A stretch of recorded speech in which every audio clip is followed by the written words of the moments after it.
Welcome to Why Not Both? This podcast is about the way that our multiple passions inform our identity. My name is Pam Shaffer, and I'm a musician, therapist, and tutor living in Los Angeles. Each week, I interview people about the ways that the multiple things they love inform who they are as people.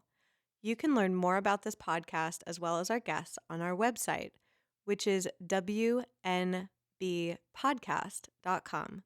You can also find us on social media, such as Instagram or Twitter, under the handle WNB The Podcast. Thank you so much for your support. It really helps us out when you like and subscribe to us on your preferred podcast platform.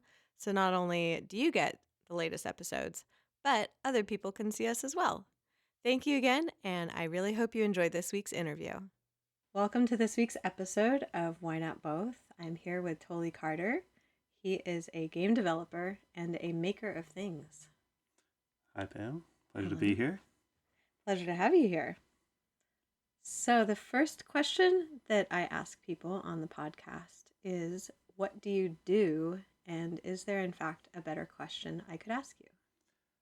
I tend to ask people that question a lot as a social opener, so I think it's a pretty good one. I do technical art in video games, which kind of is a bridging of artists and programmers, because I really like art and computers, and bridging things together is very fun.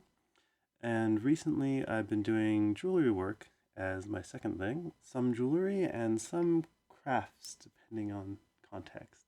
Gotcha. Did you make, the listeners can't see, but you're wearing a really interesting necklace right now, and I was curious if you made that. Yes, this is a chainmail kind of Byzantine weave with jade squares intermingled with it. That was a way more accurate and vivid description than me being like, you're wearing a cool thing. I know that the listeners can't see the cool thing, so I'm trying to make sure that they can visualize it, or hopefully go look up a thing and learn. Yeah, like Byzantine chainmail. Yeah, it's a particular type of weaving technique of like interlocked chainmail links.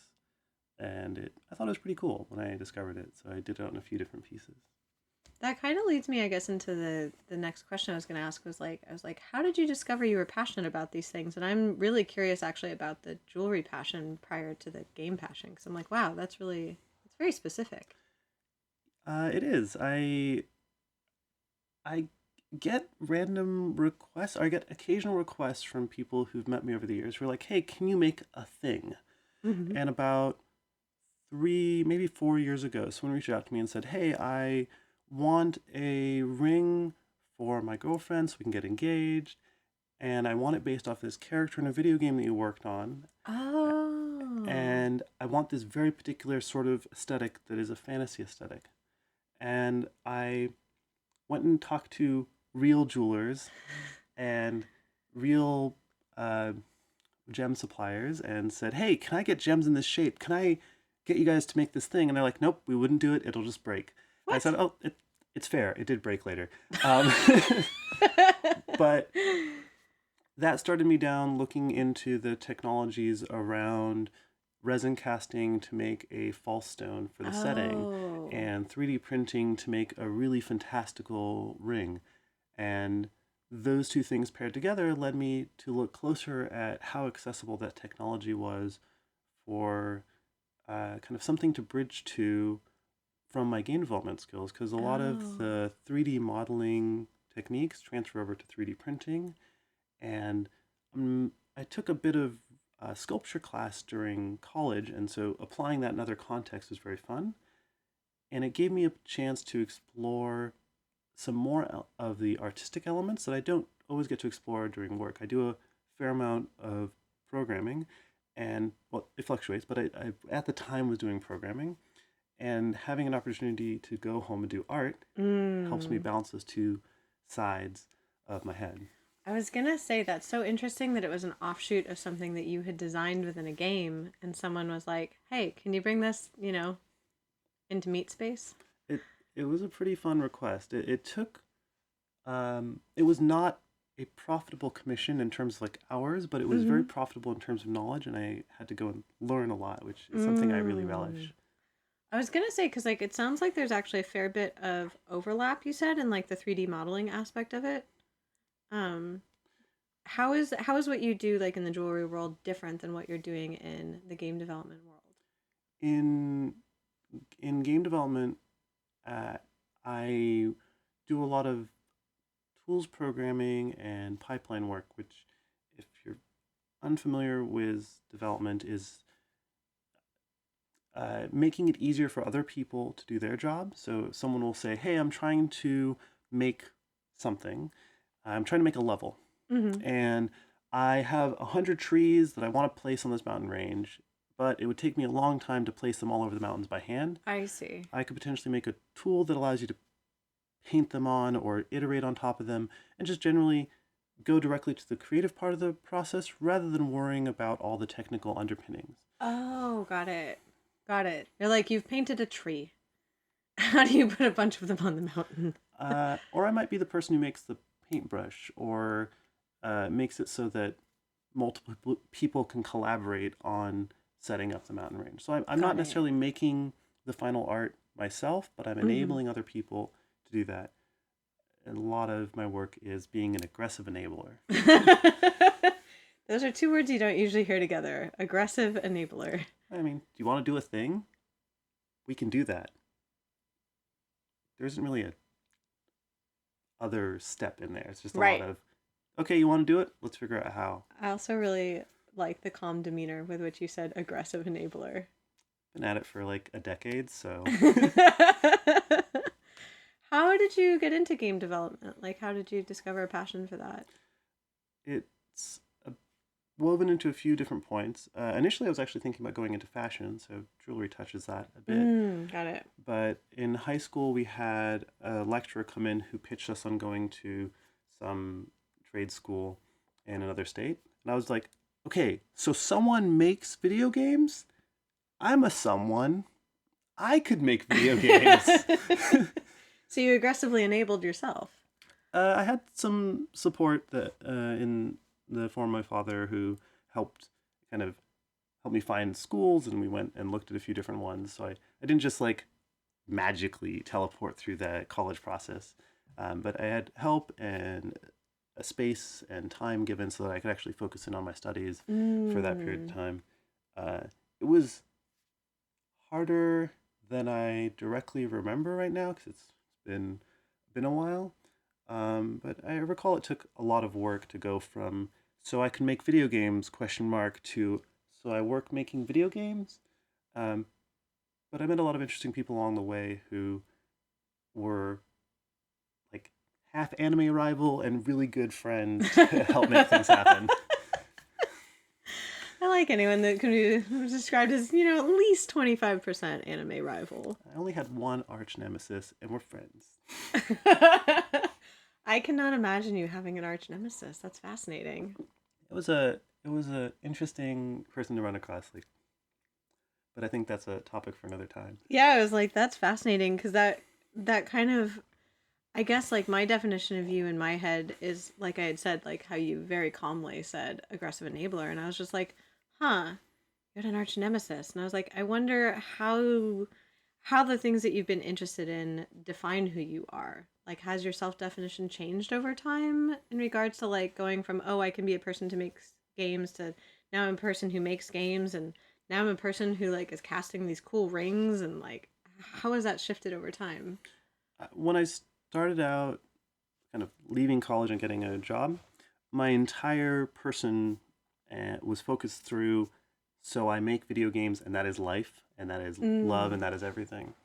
And after I left my first job, I sort of looked around and said, okay, so I spent the last few years deeply focused in on making this game the best Mm. game that could possibly be. Mm-hmm. But my personal life languished a bit in the process. I had not grown as much as I wanted to as a person over the course of those few years. And paired with a few other life events, I mean, if you're going to have one thing end, you should have everything end at the same time. So at the time I left my Oh, first geez. job, I broke up with my partner. I moved to a new location with friends of mine, and I was still inside Los Angeles as a Uh-huh. whole, but it was like, okay, major life change. Sit and think about what you're doing. I had enough saved to spend a little bit of time kind of doing evaluation and Mm. not Yeah, being yeah, super yeah. pressured. But I had kind of had my purpose cut for a moment. Oh. And so I had to say, okay, I have this cool set of skills to make video games, and I have this passion for tinkering with things. I think my brother said, "Oh, my Kindle's broken," and you could just have it. And I was like, "Oh, cool, free Kindle." So I ordered a new screen from China, and I removed the old one and replaced it, and was sitting there staring at it like, "Wow, I managed to make this work again." I threw it in my jacket, and it broke, and I was like, "Oh, okay, well, like, I got the experience of fixing it." You had your brief moment of glory. It was like 36 hours and it was gone. Oh, no. But the experience of fixing it was the victory that I wanted, and I didn't actually care about the object afterwards. Well, then you had the tangible experience of having the agency. Oh, I can do that. Yeah. And in the same period of time, I started looking for hobbies to pick up, and I ran across the fire spinning and flow arts community, and that was a very centering activity. And I found a new job that was lower stress or lower like personal investment, but allowed me to kind of explore the skills that I'd kind of started reaching. And so this pairing of like, oh, I found an activity I really love, and have a job that doesn't consume me whole. Yeah. It lets me have a little bit of space to explore myself. And yeah, it sounds like that first job was like all consuming. That if someone had asked you then, how do you define yourself? It would have been like, I am a game developer on this game. Yeah, so like the end. It was a kind of like a branding experience of like, this is being part of this team is who you are, and learning to explore being myself without the team and without that project really forced me to evaluate, what do you want to do with your life? Right. One of my friends from that company said that if you live to 100, every project that you work on takes up years to percentage of your life. So that project that I worked on was 3% of my life. Wow. And so that really starkly put the choices I made into perspective of, if I work on another project for multiple years, I need to really pick things I want to do. And there's a lot of cool things out there to do. Yes. But if you're going to mark off that energy bar, it's like, okay, what should that be? And how do you feel like that ties into like not only the definition of identity, but like commerce? Because we all do have to, like in our society, we all have to make money to survive and be a person. Yeah, I made some strong choices in college. I looked around when I was in college at what everyone was really excited to do and where everyone piled up for their skill sets. And I picked things to do that other people didn't want to do, but were still interesting. So in game development, there's a lot of people who say, I want to make the cool character and the awesome sword, and I want to make the concept art that gets turned into that cool character. I want to make the maps. I want to make the things you can see or the things you play. Got it. And so by picking something that is a slightly rare skill set, I still get to do some cool things. Like I worked on making a bunch of gearing in a windmill, and it's like all perfectly geared and ratioed, and I'm very proud of that. Yes. But picking a skill set that's a little bit rare in the industry meant that as I accumulated more skills, I had less trouble finding positions. Oh, and got it. my skills started to become valued a little bit higher as That's I very accrued. canny. Yeah. I initially was very selfish in it, but I was like, oh, if I have all these skills together, I can do it for myself. But then I learned how to be more altruistic. And well, it's very pragmatic. Because I mean, in some ways, it's like, okay, so the benefit to yourself is that one, you're getting skills that are going to apply to the job that you want. Two, you aren't going to be in a stiff competition because other people aren't as interested in those skills, but they're vital for the job. And then three, it sounds like now with your decision to work in like kind of a less intense game environment, you can get a lot of that creativity that you mentioned out in your making of things. So you don't have to necessarily get that out of your game development job. Yeah, I tend to try and balance the work that I pick up outside of my day job with the work that I have inside it. So in my in one of my previous jobs, I had a lot of work during the day that was programming, Mm-hmm. and so I took the opportunity to take a jewelry class over at UCLA to kind of go from, so metal's a thing and it's kind of cool. How do you work with this? Also, I was planning on working on engagement rings with my fiance. So I was like, gonna say, did that idea, when you mentioned that, I was like, did that idea from a while ago, of like years ago, of that person asking you for an engagement ring, is that then when you were just like, yes, engagement it rings? it was kind of a combination of, I looked at the price of a class and I Mm-hmm. looked at the price of an engagement ring and I was like, I should just learn how to do this. That's awesome. Yeah, I mean, there's some trade-offs to doing this. Like, I don't know what the coolest, latest, hottest music is, or TV show or Netflix thing. I'm like barely caught up on any of that stuff. Most of my time is turned towards making a thing and practicing those skills. Mm-hmm. But I like to think of it as, uh, every time I get obsessed over something, I just kind of lean in Mm-hmm. and see what kind of cool stuff is over there. And then I can kind of lean back and be like, nice. Now I know about silversmithing, and I know about fish leather, and I Mm-hmm. know about cheese wheels, and like, it's just anything that catches my attention for a minute. I'm like, okay, cool. Dig as deep into that as I can for a That moment. was one of those things, is not like the other moments. Which one of these three things is not like the other? I was like, metalwork, leatherwork, cheese. I mean, I cooked my feelings for like 3 years. That was great. That is amazing. Because, yeah, like that kind of dovetails with, I was like, okay, so that explains how like commerce kind of worked into like one of your career paths. And also, it sounds like you really defined like what time means to you. In a way, I'm curious, what does like effort mean to you? Like, what does it mean to really go full force into one of those things, like full force into a cheese wheel? I haven't yet gone full force into a cheese wheel. I just started obsessing about it yesterday. So I can tell you what going full force into fish leather looks like. Yeah, what does that look like? About 2 weeks ago, let's say, for story's sake, I was thinking about making a costume for something in the summer. And I sketched out something and I was like, oh, look, this is pretty cool. I need to pick up some ribbon for the trim. It'll probably have like a little pattern on it. Okay, well, like, can I get custom printed patterns? I can, but I have to order 100 yards. That's more than I want. That's a lot. Okay, can I find something I like that already exists? I found it, but there's only one person who has it online, and I guess that means I should probably order all of it. I sent it over to my fiance, and I was like, hey, check this out. She's like, oh, this is awesome. Check this out. And so we went back and forth a few rounds, and eventually she sent me some like tilapia leather, and I was like, that's Oh. fantastic. How deep does this rabbit hole go?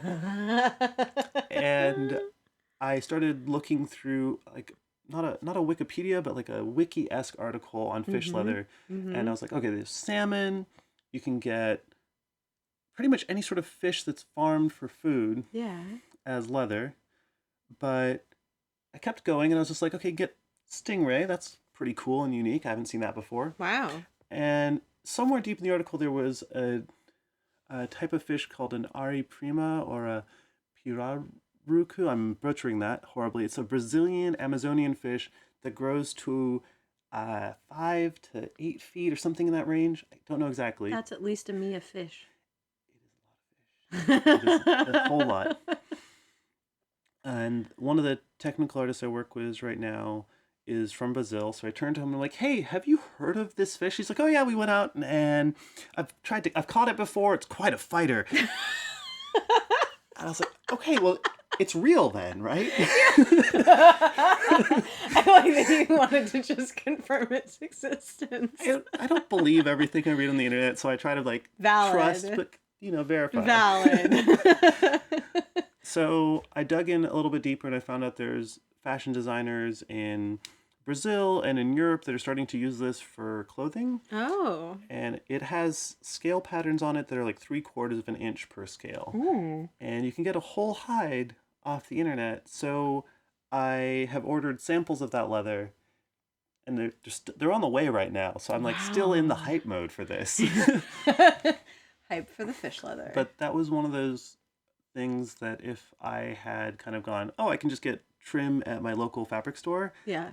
and just check that off my list instead of digging in a little bit deeper into the, like, this could be more Oh. question.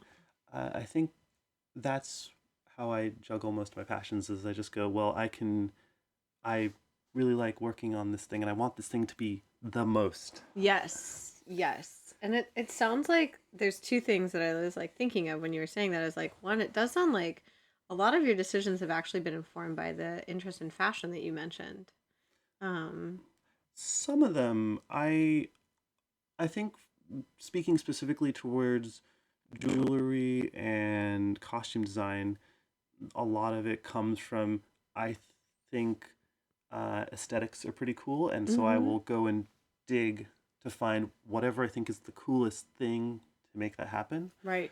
Um, inside of it, it's less fun to tell people, okay, so I really think programming is really cool. So I went and bought a book called The Architecture of Open Source Programs so I could sit down and read about how these programs were put together Oh, and find out from the people who authored it, like, what were you thinking when you made this piece of software? yeah. Because if I understand a little bit about what they're thinking, then I can maybe make something that's like a portion as cool and I can amalgamate something that comes together. It's less communicable. Everyone sees clothes. Right. Very few people see code. Yeah, and like it's interesting that you chose something in gaming that almost is like kind of behind the scenes, but is process oriented. And then the way you're describing your projects and the things you're interested in are very forward facing, but also are very process oriented. Like it sounds like you actually really like the process of all of this stuff. I mean, I really like process. I have I spent a few years researching process because I really like process. So I had a friend who I just sit there and chat with about what process is the best for organizing your thoughts, making your projects come together, and getting all Yeah. that in order.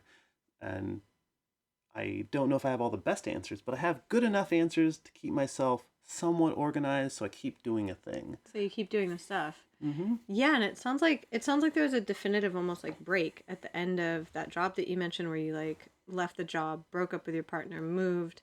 Like was that a big shift in your thinking, do you feel or I definitely think so. I switched from heavily idolizing the opportunity to work on a games project. Ooh, uh, mystical hands? mystical hands. It was definitely something that when I was in college, I thought about getting a job, doing a cool thing Mhm. as the end goal. Mhm. And after working at it for a few years and going, so I think this is kind of the limit. I'm not sure. And I talked to a few of my coworkers and had a mentor who I touched base with. And I was like, I think, is this like the maximum thing? And they're like, oh Yeah. yeah, I really enjoy this process in this section. And I was like, I think life is a little bit bigger than what I'm seeing here. And Oh. I want to go and explore that a little bit. I have a, I mean, like I have a moderately large family, so I've seen my siblings do other things with life. And so Mhm. I realized that I should also go and explore I more of see. what's in life. But I didn't, well, okay, this is a half truth. I didn't want to give up my job to do it. And the other half of that truth is I spent a few years doing indie development work while doing freelance. So Oh. that's the like, I thought I could do all of what I wanted in both halves, but I didn't. I've been working on rebalancing it so that I'm not giving up the stability of my day job in order to Right.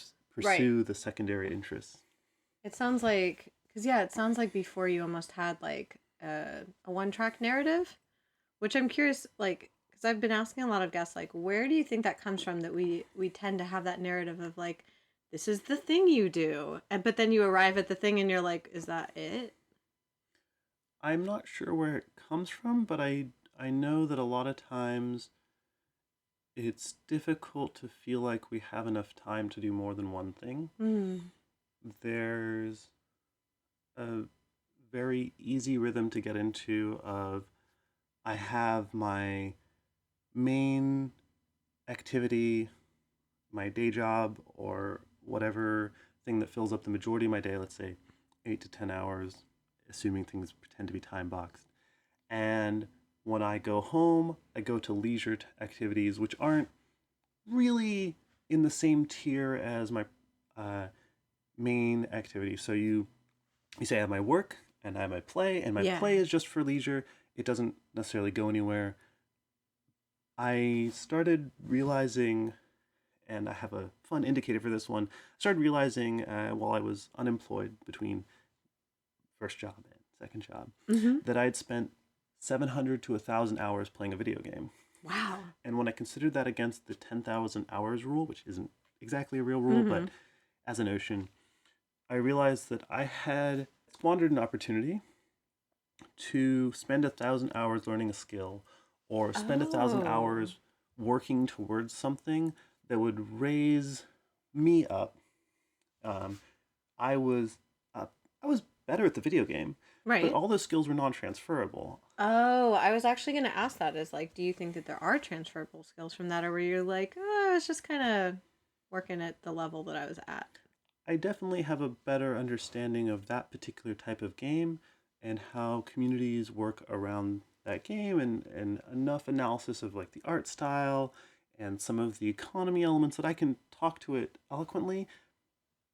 But most of the time, professionally, I'm not as good as people who specialize into those areas. I see. And having an understanding is nice, but I can't recreate those systems, so I don't have value I can derive from them, so I never quite found the use for that information. Well, it sounds like you really value things that are either a process you haven't seen before, where you can learn a new skill. Like your demeanor was totally different talking about that game versus talking about the silversmithing class.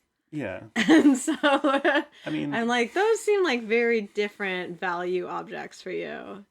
I definitely have a different set of emotional memories bound into each of those experiences. Yeah.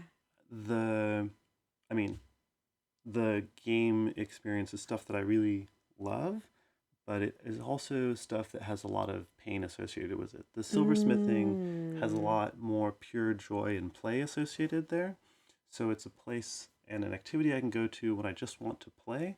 And it also doesn't have a lot of financial incentive embedded. I've done a few commissions, but it's mostly just like, I will make something for a friend or do some repairs. Nothing crazy. The game development has switched from being something where I'm like, this is light and fun, to like, I understand the process well enough. Yeah. And the routine is pretty even keel, so this is work now. I still enjoy playing my games, but I recognize that I have a very different relationship with it after a number of years than new activity. Right. Honeymoon phase also. I was going to say, there's that, and also, you said something interesting about play. That like you're like, oh well, it didn't have like an objective, it didn't have like value to it. And I'm curious, like, what do you think the value is of play that doesn't have an objective versus play that kind of does have an objective? I think that play without an objective is a really good space to explore and to relax. I think play with an objective, even if the players themselves are not necessarily directly aware of the objective of play, can lead to growth. And play without an objective can lead to undirected growth. One of the things I try to keep in mind is to act with intention. So undirected play is really lead to a lot of interesting stuff, but it doesn't necessarily lead to where someone might want to go, or where they as an individual be directing themselves to go through life. So there's a cycle that comes up in a few different things that is kind of a growth cycle, and it comes up in two places that I like calling out. It comes up in data-driven development, or no, it's test-driven development. There we go. Call me on this one later. And it comes out in weightlifting, which is the same thing in both programming and in exercise, is that you You set up a scenario that stresses a system. In Okay. test-driven development, you set up a test that fails. In weightlifting, you set up a scenario where you put more weight, you put enough weight on that it stresses the muscles so that they tear slightly, just like a test doesn't destroy a whole program. Then you go through and you fix it up so that you can overcome that. You adapt the situation. Yep. And then you iterate over that, continually adding small features and tests to strain a system. And it's kind of this like, you try something, you fail, you adapt to the failure, you try something else. And if you can keep that cycle growing, you can overcome a lot larger challenges over time. Right. But it requires these small incremental changes in a direction. If you start weightlifting, you don't walk into the gym, pick up 5 pounds, pick up 50 pounds, pick up 500 pounds. Like, never, it doesn't happen that way. Goodbye, get smushed. Yeah, you won't even be able to move the 500. And in test-driven development, you don't say, okay, I can connect to a website, I can download a file, okay, I have a Maps app. Yeah, exactly. There's some gaps there. So do you think kind of like playing in that environment is what leads to growth, or? I think I think that failure is a result of play that pushes our limits. And if we learn from our failures in a direction, we can grow in a direction we want. If we just learn from our failures in any direction, we're kind of like a growing puddle. We don't get very far in any one direction. Right, we just expand like an amoeba. Yeah. Yeah. Just, eat nearby things. Exactly.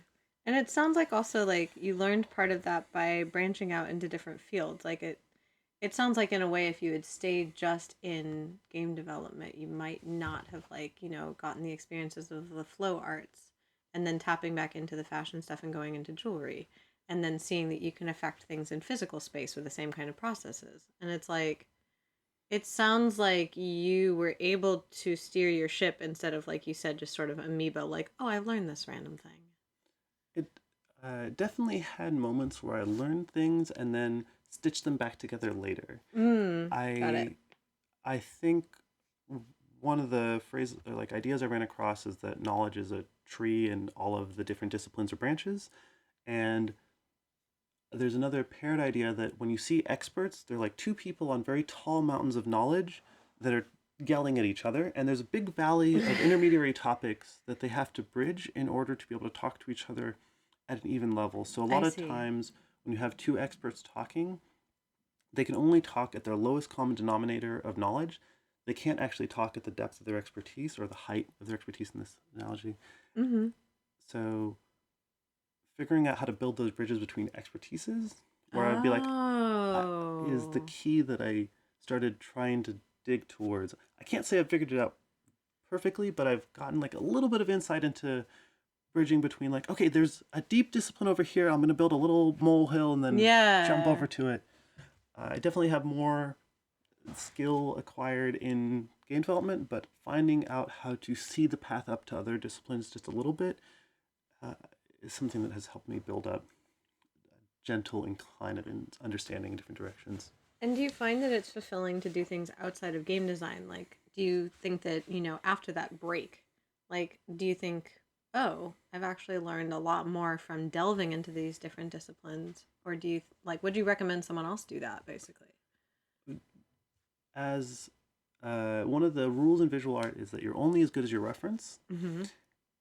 As a game developer, we spend a lot of time looking at fantastical spaces that are fabricated. And if you only learn from fabricated, like human-created content, and don't look at experiences beyond what other people are trying to tell you about, and don't live those experiences yourself directly in real life, you start to miss the finer details that really make an experience a unique, interesting thing. For example, in fire spinning, it's really, really cool to like show people spinning fire. But when you actually go and spin fire, the coolest part is not having fire near you. It's this like deep whooshing sound as the fire goes past you. But it doesn't exist on videos that people show you of fire spinning. Right. And you mentioned, it's interesting that you said that about like the experiential portion, because when you mentioned that someone had commissioned you to make a ring that you'd created in a virtual space, that then in real space didn't quite hold together with the materials that you wanted. I was just like, huh, that's so interesting, of like the concept of making something real. And you had also called the jewelers that you contacted real. Like they were real jewelers. And I'm like, do you consider yourself a real jeweler? I don't consider myself to be a professional grade jeweler because I don't produce jewelry at a like industrial scale. Okay. I live in like a weird boutique. Do you want a weird thing? Hit me up. Um, uh, So how does, yeah, I was like, how does that define as real? So like real for you is like that you could industrially like produce more, or I'm professionally, I'm used to making content that will reach millions of people. mm-hmm. Well, most of the projects I've worked on have gone out to tens of millions of people.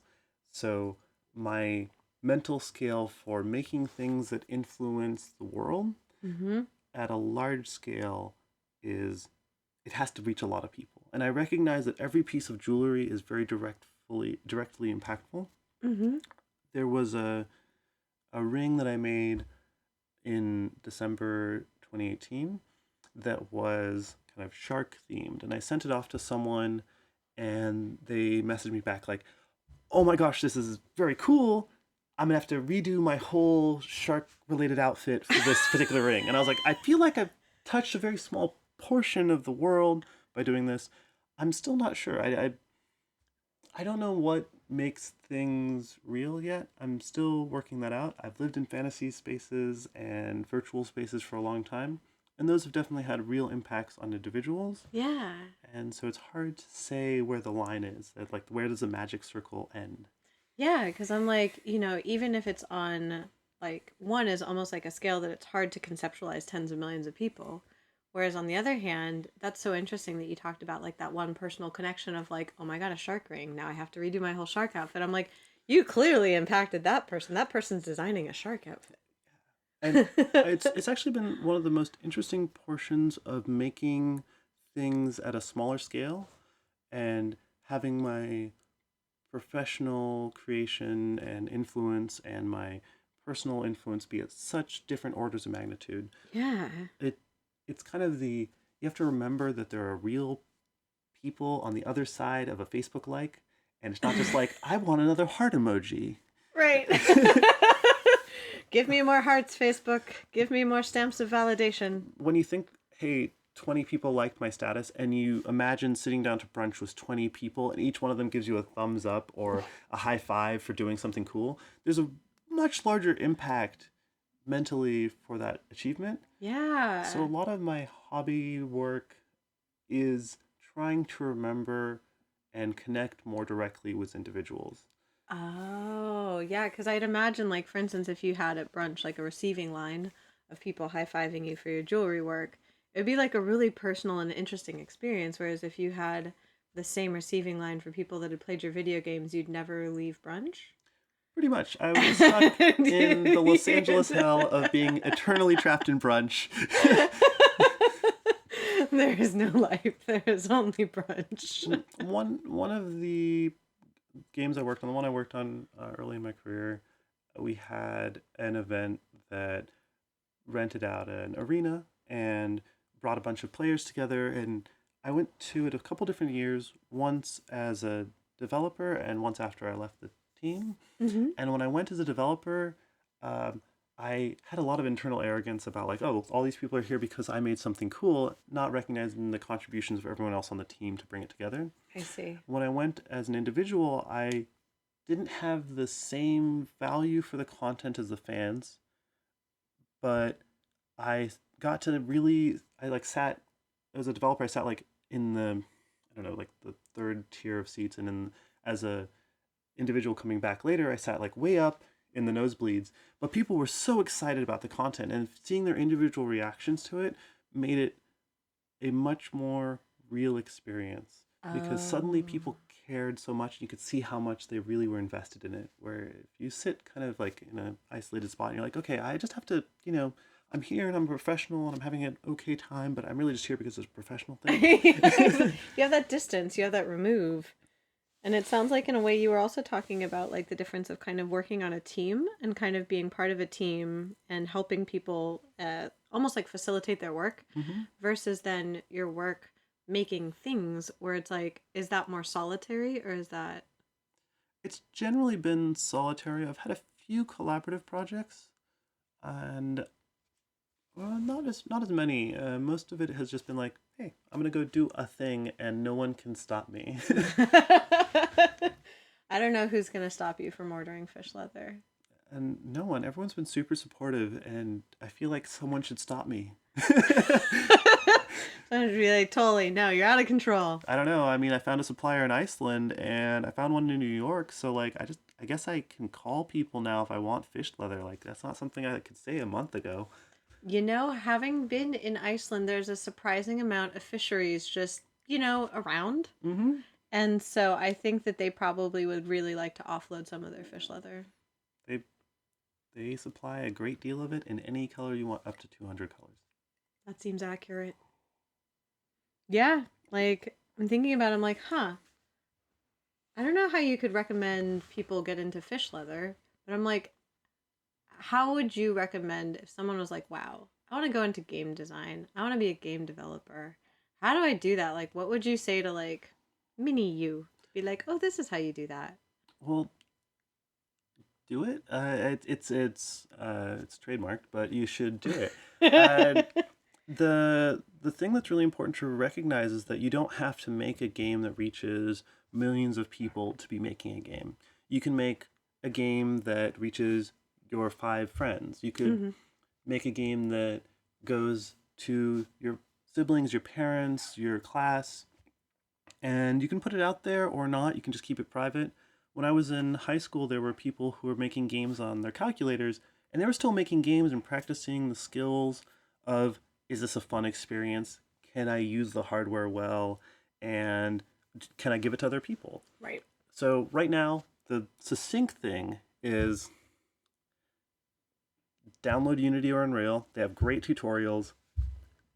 Dedicate 2 hours a week to studying those tutorials. And that's reasonable. Yeah, I can find 2 hours. Like I watched Game of Thrones for like 2 hours, or I watched Eurovision for 4 hours. I don't know where my time goes sometimes, but I'm wholeheartedly into dedicating it to Eurovision. Eurovision's magical. it was fantastic and an entertaining experience all the way through. Yeah. So it sounds like taking it upon yourself to like actually start doing the thing even on a small scale. Like, and that in fact it sounds like it's better to start at a small scale. So that way you can feel efficacious instead of being like, oh, I have to make a game for millions of people right now. No, I have never wanted to make a game for millions of people. It just started happening. It's more like when I was in high school, me and my best friend made some really bad jokes in our physics class, and we like figured out a 3-panel comic version of it. It was basically a guy goes to court, and the judge is like, well, you've got a speeding ticket here. And the guy's like, well, you see, Your Honor, because I was going so fast, the red light had blue shifted all the way to green. And our physics teacher put it up on the door, and we're like, there's an audience for this. He learned how to code websites just enough, and I learned how to draw comics just enough. And we went and talked to people who knew Photoshop. And I was like, I don't know what a Photoshop is. Can you teach me? And the one person in school, or maybe there were more, but the one guy who we knew Photoshop was like, yeah, here's how you do it. Here's how you make marks. And I was like, here's how you save a document. I was like, cool. I didn't know any of that before today. Amazing. And then we went and made 100 comics. And for every comic, I tried to learn a little bit more about the tools I had. So I eventually managed to convince my parents that I should get a copy, like an educational copy of Illustrator. And I learned with that for a bit. And later down the line, I got like a copy of Flash and like tried doing really bad animation. And I got into open source software like Blender and Krita. It wasn't out then, but imagine that the times were different. I'm trying to name drop so you can find them. Yeah, I was going to say at the end of the podcast, I will tell you my website address. And I will link to websites of your choosing, Toli. That sounds great. I'll be happy to provide a resources link for anyone who wants it. And then you can go and start making games without having to pay thousands of dollars for software and an education like I did. That's hilarious. You're just like, learn from me, my children. More people working in the field that I work in is always great because it means that there are more people who are excited about doing the thing enough to go and do it. Exactly. That was actually the last thing I was going to ask you was like, you seem like you have this like innate drive within you to be like, I want to go figure out the stuff. How do you recommend if someone doesn't have that? If someone just feels like they're like, well, I know that there's stuff I want to figure out, but like, what is it? How do you know when something's something you should go down a wormhole about? How would you direct someone to have that intrinsic aha moment? Like, what does it feel like when you have that?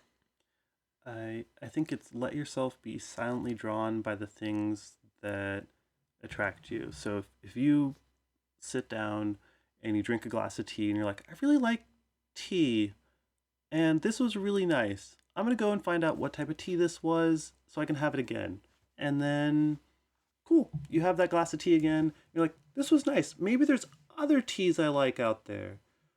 I think there's a little bit of building up an inquisitive nature about the world and being willing to ask what other things are out there and try to look beyond what you have in front of you, because we all get kind of boxed in by the things in our lives as like, this is the routine, everything works or doesn't, but everything is functional enough that it keeps rolling forward. I was going to say it has homeostasis at the very least. Hopefully. And if everything works, there's not really any reason to go exploring. So taking the initiative to explore when everything is working requires that you are willing to overcome that static state in inertia. You have to be able to push yourself just a little bit to like jump on the net and search like, this tea is sort of dark colored. Okay. Dark colored teas. You just search for it online, and then someone out there has probably done most of the research into dark teas or black teas or green teas, whatever. And you like read a little bit and you're like, okay, this person writes poorly, but like they found one cool thing. I'll give myself, like when I first started working, I gave myself a small budget of like $10 a month to buy a t-shirt because I found a site that had cool t-shirt designs, and I was like, I'm going to find cool t-shirts. Oh. I'm not wearing one right now, but But it matches the jade really well, what you're wearing right now. Thank you. It was intentional. It's like you done good.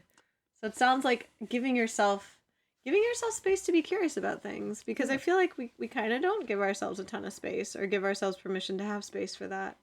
I think it's something that as a child I was allowed to continue to ask questions about all sorts of things that my parents probably, in their own sanity, probably should have stopped me from continuing to ask questions on. But instead, they encouraged me to just go and figure it out, or, like, whatever, like, go read books, you'll be quiet. Yeah, go to the library. But it's a lot of just, like, there's a lot of stuff in the world that I don't know, and I will never know, and I will never find out about, even if I research forever. Right. And I'm going to go and find as much as I can. Yeah. And I'm going to keep turning over rocks and like splashing in puddles and trying to figure out what's around the bend, just because there's more cool stuff out there. And other people found most of it, but if I can find like a little bit more or mix some things together differently, it'll be neat. I think that's fabulous. Well, Toli, thank you so much for joining me. I really appreciated you. Just on all levels. It's been a pleasure, Pam. Awesome. Thank you so much for joining us for this week's episode of Why Not Both. If you would like to learn more about our guests, such as the one I interviewed today and all of the other people from this past season, you can head over to our website, which is wnbpodcast.com. Please make sure to like and subscribe to us on your preferred podcast platform so you don't miss any interviews. And if you fancy, leave us a review. Thank you again, and I look forward to chatting with you next week.